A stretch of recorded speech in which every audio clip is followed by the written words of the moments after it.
Episode 1 में सिन को सारे ही गॉड की ब्लेसिंग मिल जाती है, जिसके बाद सिन स्वर शक्तिमान बन जाता है। तो सिन जैसे शक्तिमान को मैजिक सिखाने के लिए सिन का बाप दो मेज को हायर करता है। पहली मेज का नाम मिली है और दूसरी मेज का नाम नीना। और अब से ये दोनों 3 साल के लिए सिन को मैजिक सिखाएंगी। तो जब ट्रेनिंग शुरू होती है सिन की, तो सिन की ताकत देखकर दोनों ही मेज का दिमाग घूम जाता है। 5 साल का लौंडा तलवार को मजाक जैसे घुमा रहा होता है। ये देखकर मिली चैलेंज कर देती है सिन को। चैलेंज कर तो देती है सिन को, लेकिन सिन ने जो मिली का रेल बना दिया था। कुछ देर में ही मिली को समझ में आ जाता है कि सिन कोई आम लौंडा नहीं है, आतंकवादी है। साले की ताकत ही खत्म नहीं होती। वैसे ऐसा इसलिए क्योंकि सिन को सारे ही गॉड्स की ताकत मिली है। इसके बाद नीना की बारी आती है सिन को मैजिक सिखाने की, लेकिन बचपन में ही लौंडे ने मैजिक सीख लिया था खेला खेला में। ये क्या सिखाएगी? और सिन की ऐसी अपार ताकत देखकर दोनों ही मेज हार मान जाते हैं। दोनों ही बोल देते हैं कि सिखाए इंसानों को जाता है, दानवों को नहीं। मैंने बोला ना, इस दुनिया में जिसके पास 2 गॉड्स की भी ब्लेसिंग होती है ना, उसको लोग जीनियस मान लेते हैं। और ये साला 7 गॉड्स की ब्लेसिंग लेकर घूम रहा है। सिन को जिस हिसाब से इन गॉड्स ने ताकत विरासत में दी है ना, सिन का जिस दिन दिमाग हटा दुनिया आधी हो जाएगी। वैसे इन दोनों की बस के नहीं अब कुछ कि सिन को ये सब कुछ ऐसा सिखा दे जो सिन को ना आता हो। तो ये दोनों ये जॉब छोड़ने का सोचती हैं, क्योंकि एक 5 साल के दानों को तुम काहे सिखा लोगे जो पैदाइशी सरशक्तिमान पैदा हुआ है। लेकिन सिन इन दोनों को एज अ शील्ड यूज करता है ताकि ये ट्रेनिंग के नाम पर बाहर घूम सके, क्योंकि 5 साल के लौंडों को कौन ही बाहर जाने देता है।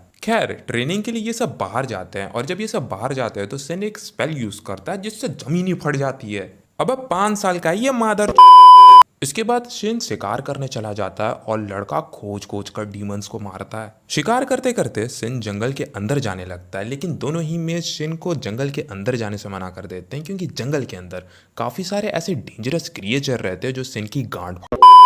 तो अगले दिन सिन और दोनों मेज एक गिल्ड को ज्वाइन करने जाते हैं, जहां पर कुछ मवाली इन लोगों को छेड़ने लगते हैं, लेकिन सिन खुला बलात्कार कर देता है इन लोगों का। और ऐसे ही कुछ छोटी मोटे कारनामे करते हुए सिन और इन दोनों मेज का 3 साल का कॉन्ट्रैक्ट खत्म हो जाता है। फेयरवेल के दिन पे अपना सिन सोचता है कि इन दोनों मेज को एक एक पॉकेट डायमेंशन गिफ्ट करे। पॉकेट डायमेंशन बोले तो डोरेमोन का पॉकेट, जिसमें तुम कुछ भी रख सकते हो, इन्फिनाइट स्पेस रहता है वैसा। और पॉकेट डायमेंशन ना इस दुनिया में बहुत महंगा मिलता है। खुद सोचो ना, डोरेमोन का पॉकेट इस दुनिया में महंगा तो हो गई। सिन सोचता है इतना महंगा कौन ही खरीदने जाएगा, इससे अच्छा बना ही लेते हैं। पॉकेट डायमेंशन ना क्रिएचर्स को जब मार देते हो उससे बनता है। मतलब तुम जितने ज्यादा पावरफुल क्रिएचर को मार के उससे पॉकेट डायमेंशन बनाओगे, पॉकेट डायमेंशन में उतने ही स्पेस तुम्हें मिलेगा।